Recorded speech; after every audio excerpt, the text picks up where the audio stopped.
1. About a year ago, I was working part-time as a server, and needed to look for some extra work as the busy season had slowed down, and I needed to make more consistent money.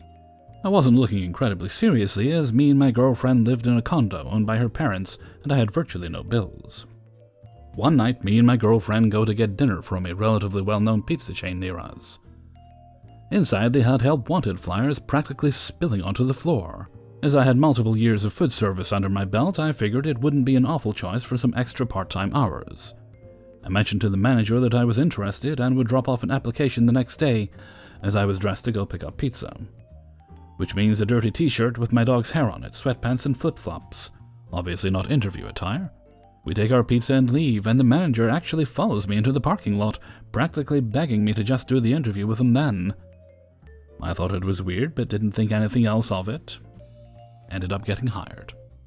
Now to give some backstory, when I say I have food service experience, I mean I have years of management experience all the way up to assistant store manager for multiple fast food restaurants. The reason I didn't apply for a higher level job was, as I said, money wasn't really a huge issue for me, and at the time I was just coasting and saving money to move out of state. After starting, it became very clear that my boss, who we will call Howard, had absolutely zero idea of what he was doing. It started off with the restaurant having zero daily, weekly, or monthly cleaning duties, which if you worked fast food you know is an absolute necessity. He would consistently not have the answers to questions I had and direct me to other employees. Simple questions like which side of the oven does a specific pizza go on, and would smoke a cigarette every 20 minutes. The fact that the store had been open less than a year and was already in disarray speaks to how things were being run. I would come to find out he was a janitor or custodial engineer, as he liked to say, previously, and had zero food service experience, and somehow got hired to be the general manager. I saw this as an opportunity for me to get paid a little bit more for doing the same work I would inevitably end up doing. I offered to be his assistant manager, as he had no one in his store who wanted to do it, and he had already asked me previously, on the condition that it stay part-time because I really liked my serving job and didn't want to give it up. I told him that I would spend the time teaching him behind-the-scenes stuff that fast food training doesn't put in manuals or online tests. How to effectively make schedules, how to make weekly cleaning charts, weekly build-to-orders for shipments, things like that.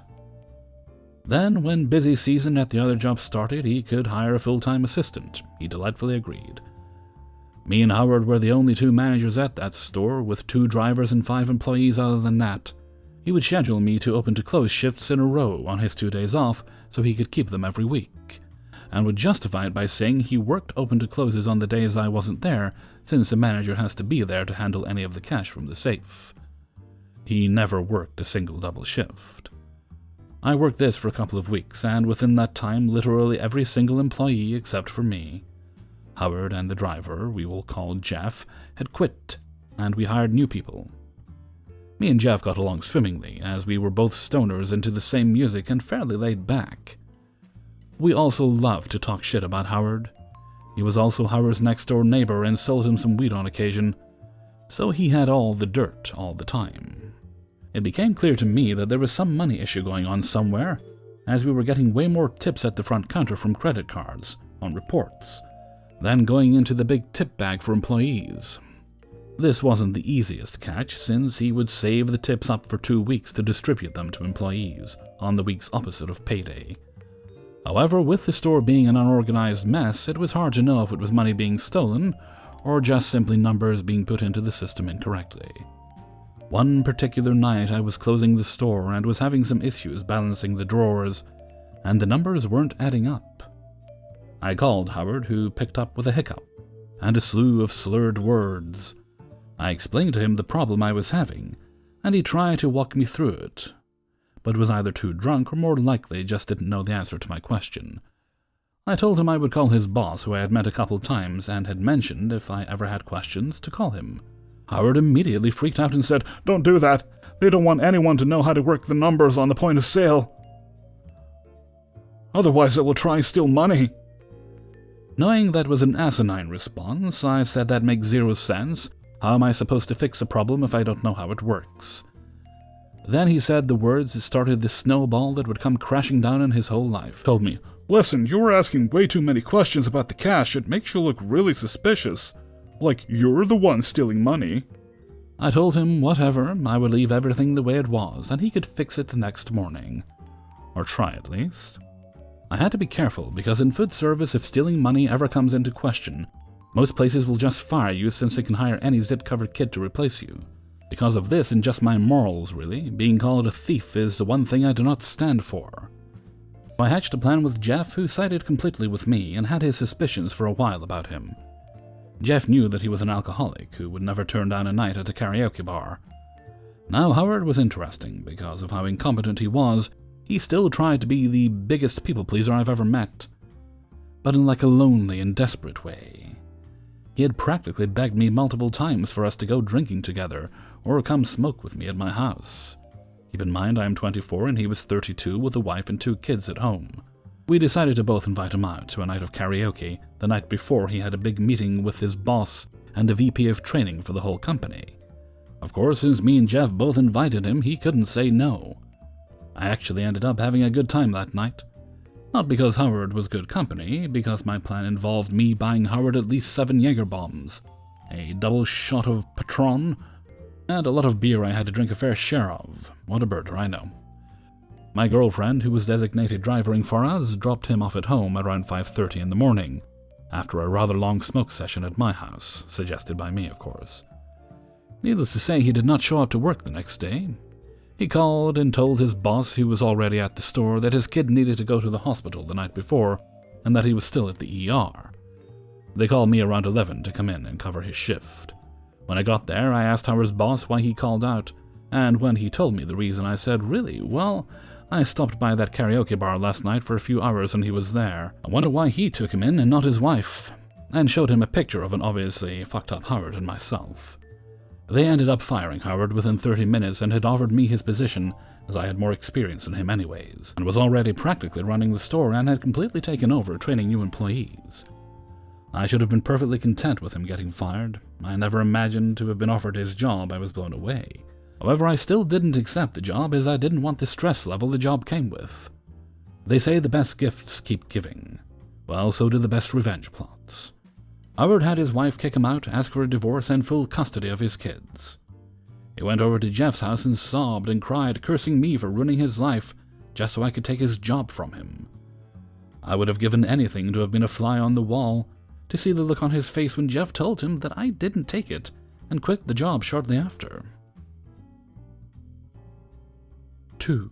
Context. This happened a few years ago. I was 18 and working as a receptionist for a community nursing service.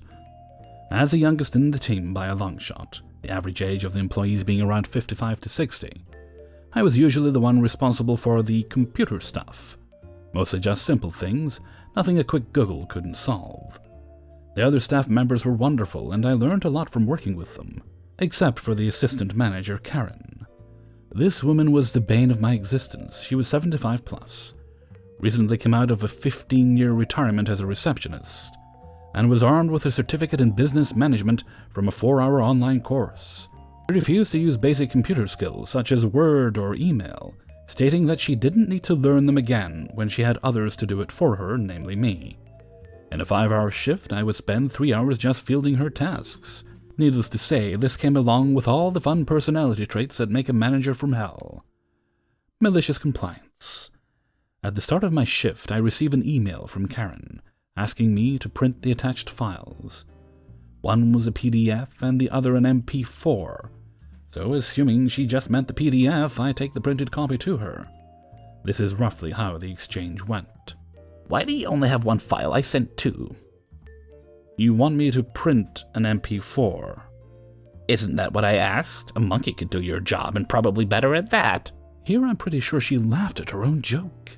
I gave her a desperate look. "I don't think you understand." "Don't try and teach me. Don't forget I did your job for 20 years, and now I could have you fired." Already over it, and ready for some malicious compliance. Okay, well, I've never printed this type of file before, so it might take a while. "I don't care how long it takes. I'm your boss, and I've told you to do this. Once it's done, you can move on to other jobs." I'm grinning ear to ear at this point.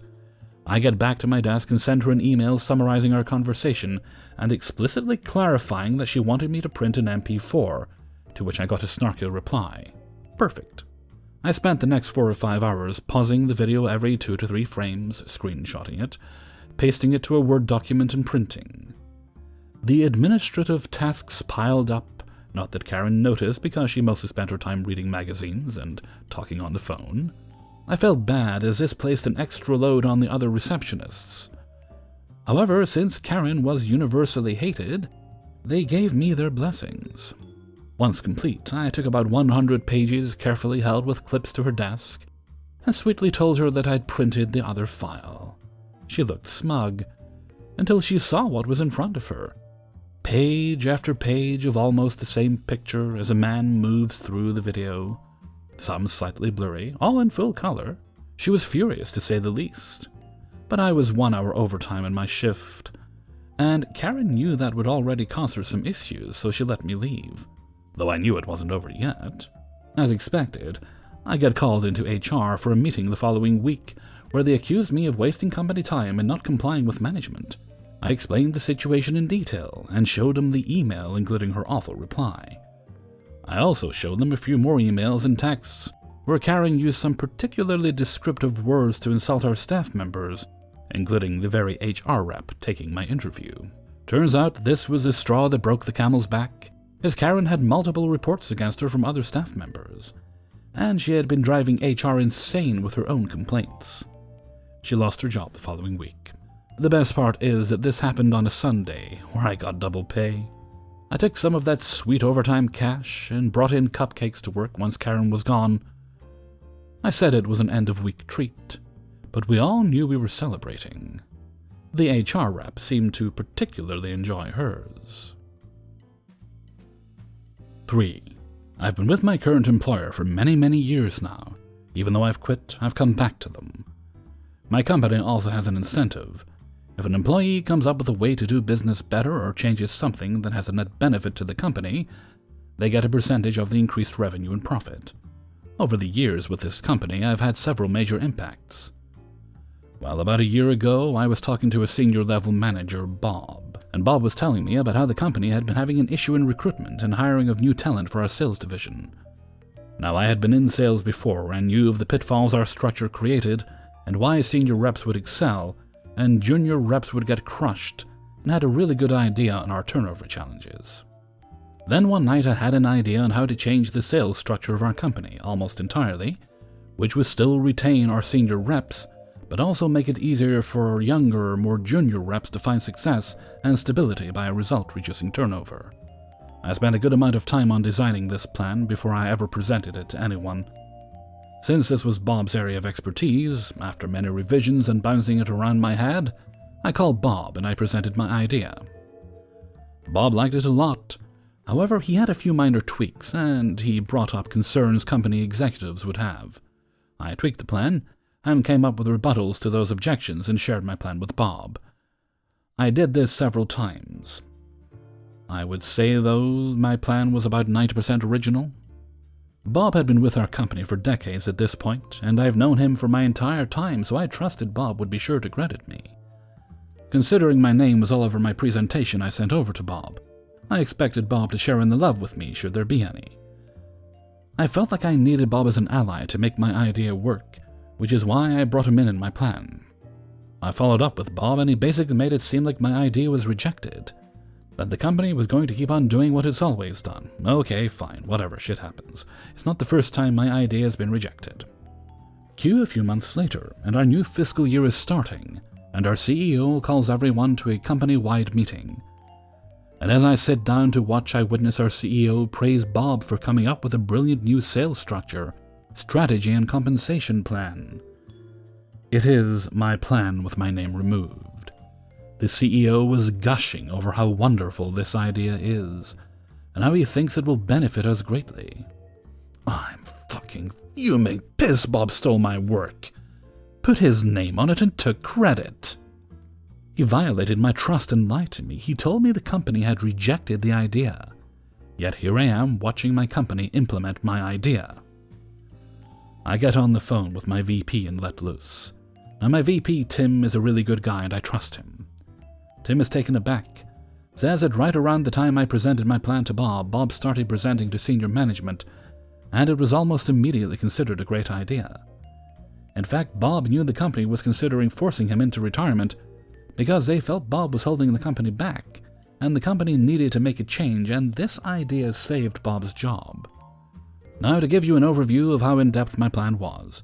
Completely restructured compensation plan, completely changed how we present ourselves to new potential hires. Completely changed our sales training to be more focused on real-world realities. Refined the sales order process to reduce workload and streamline. Did all that using current infrastructure. Each step included suggestions on how to implement the change.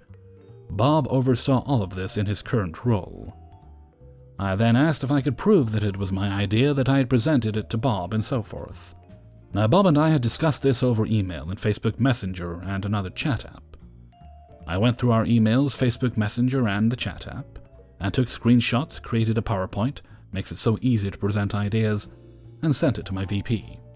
2 days later, my VP called and said I needed to go into a conference call with HR, my VP, and the CEO. In that meeting, we discussed the plan I had created, the collaboration I had done with Bob, and my plan to implement it.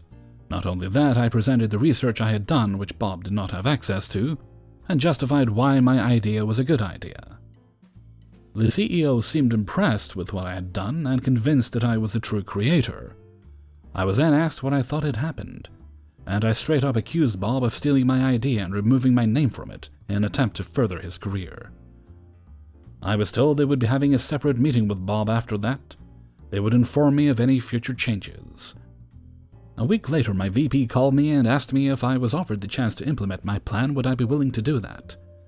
This was obviously a promotion, and I said of course. 2 weeks later, I got a call from my VP telling me he's coming to my location to visit me. He also tells me I should make sure I look sharp and presentable. I tried to figure out why he was coming, but he wouldn't say. 2 days later, I come into the office, check my email. Now all big retirements and resignations are announced company-wide. I see an email stating that Bob has retired. What I found strange is the retirement date was effective immediately, and that his replacement will be announced shortly. Generally, there is a time period for a takeover to happen, and the replacement is announced in the email, along with a brief overview of their qualifications. The time for my VP to show up comes, and in walks my VP and the CEO. We go out to lunch, and the CEO says, "PJ came to visit you because I always think it's best to give people major promotions the news in person. But I'd like to offer you the position of Director of Sales and Sales Recruitment, and put you in charge of implementing your idea," to which I accepted naturally. Then I asked, "Is this why Bob, retired?"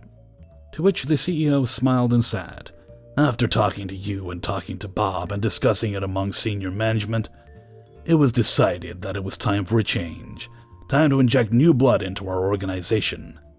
And Bob really wanted to start his retirement, so it was best for everyone." I smiled and said thank you. I know perfectly well Bob intended on working until the day he died. 4. Back in secondary school, I, then 18 female, went to her friend's 18th birthday party. The plan was to have cake and give presents at the birthday girl's home, then drive into the city center for a meal followed by drinks in a bar. Since I did not live close by, I would drive there and back home afterwards in my car either way, so I volunteered to be one of the drivers for the night. The other 2 people that would drive the party guests around were a family member of the birthday girl, as well as a guy called Peter. Peter was the boyfriend of Amy, a girl in the same friends group as me, and birthday girl. Our group had the rule that unless something was explicitly labeled as a girl's day, all invitations included our respective romantic partners as a +1. From what I could tell, Peter was not close to anyone in our group other than Amy. But they only ever showed up together. I'm not kidding. Amy once refused an invitation to my birthday party because Peter would be busy with his studies that night. I never got along great with Peter, but I always acted civil and polite around him.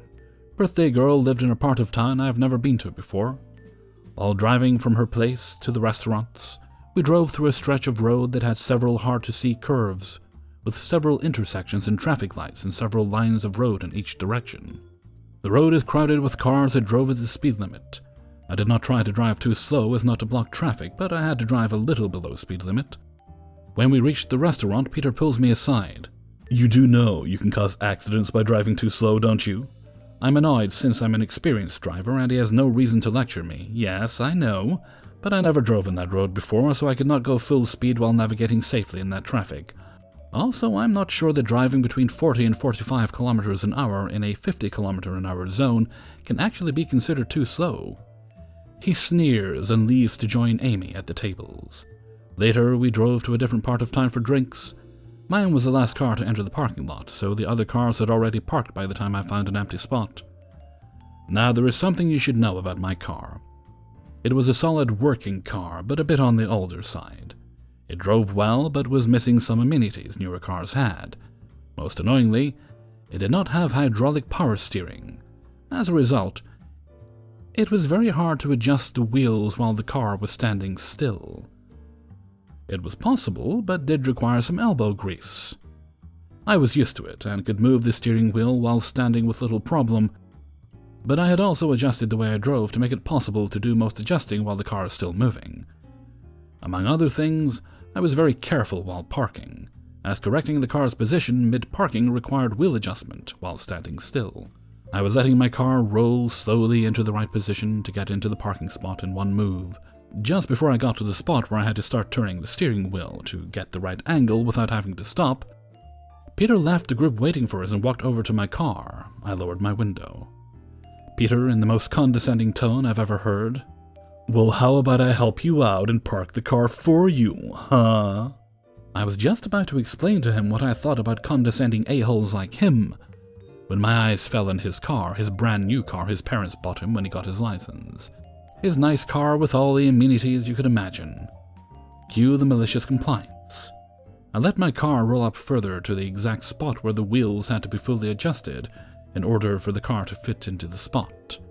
I then shut off the motor, smiled and said, "You know what, that sounds like a wonderful idea," and exited my car. He took my keys, started the motor, grabbed the steering wheel and suddenly froze.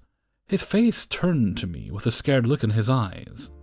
"Does your car not have power steering?" "Nope, now go on. Show me how to park my car." He had to adjust while standing several times until my car was finally in the spot. The friends in my car had a very hard time suppressing their laughter. He exited, handed me the keys, and did not even look at me for the rest of the night. I think I even saw him rubbing his upper arms in pain a couple of times. He never bothered me again. 5. This happened in the mid-80s while I was active duty Air Force. I was a sergeant, E4. My direct supervisor was a technical sergeant, E6. This T-sergeant, Rob, was a real jerk. He was about 5'10" and a beanpole. He lived on coffee and cigarettes, and thinking of ways to bully subordinates. While in addition to being a jerk, Rob had a very nasty sense of humor. He could dish it out, but couldn't take it. We had these old metal desks with plexiglass covering the tops. He started in on me with supergluing my coffee cup to the plexiglass top. Needless to say, when I went to pick up the cup, everything went everywhere. Of course, the whole office laughed hysterically. I didn't blame them. Nobody wanted to be Rob's target. Next, he moved my car to another parking lot. Right before I called the security police, he told me where my car was. He kept it up. Not just me either, but the whole office, till one day he went too far. We had just got a new captain assigned to our branch. He was a nice man, quiet, kind, and earned all of our respect. He heard about the crap Rob pulled and witnessed a few of the milder pranks. Then Rob got nastier. I went out to the parking lot at the end of the day, and my car, a little Civic, was up in blocks. I almost had a stroke. Rob went too far. Granted, the captain made Rob put my tires back on and read him the riot act. Back in the 80s, the atmosphere was much more relaxed, i.e. you could get away with more. The captain and I decided that I should get my revenge. My revenge had to be carefully thought out, and I had to cover my ass as Rob could destroy my career. First, the captain changed my reporting official, supervisor, to himself. This was to prevent Rob from writing me a horrible, or mediocre, Airman Performance Report, APR. The timing was important as Rob had just written my annual report, so the change in reporting official wouldn't trigger another APR. Then I went to the base hospital and got a few letterheads from a friend in the Environmental Health Office. The Environmental Health Office was the office that handled all the reports of STIs and did all the mandatory interviews. I had to swear in my unborn child's heads that this wouldn't get back to them. The captain and I went to work on a letter scheduling a date for Rob to be interviewed, as a confirmed contact of someone that was positive with an STI. This was going to hit Rob hard, you see.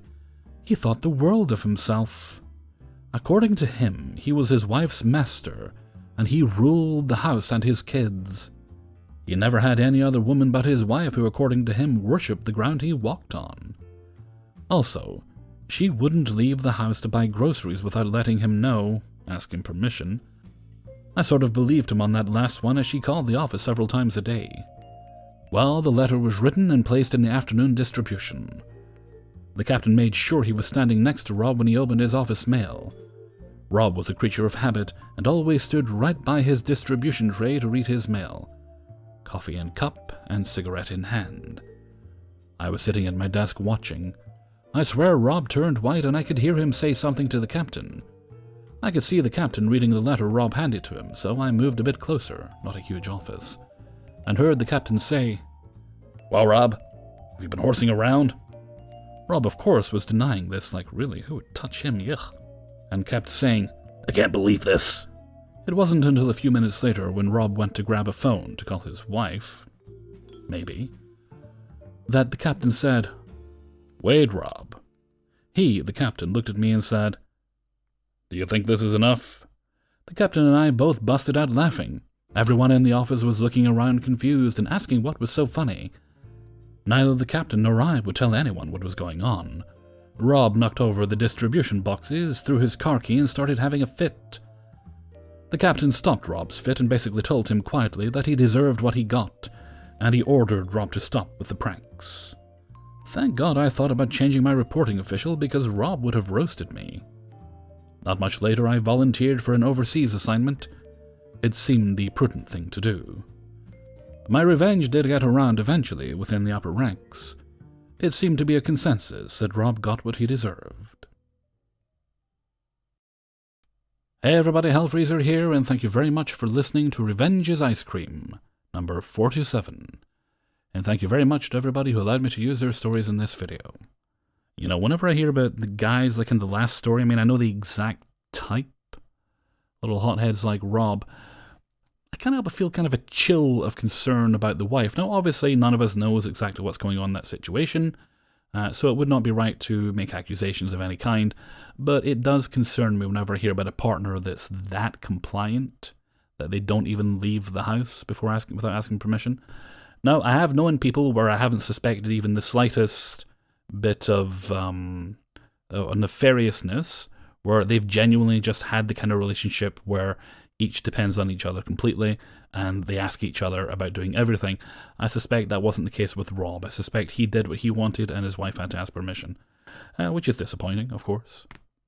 Okay, and with that, I'm going to head off for now, so until next time, thank you very much for listening, and take very good care of yourself.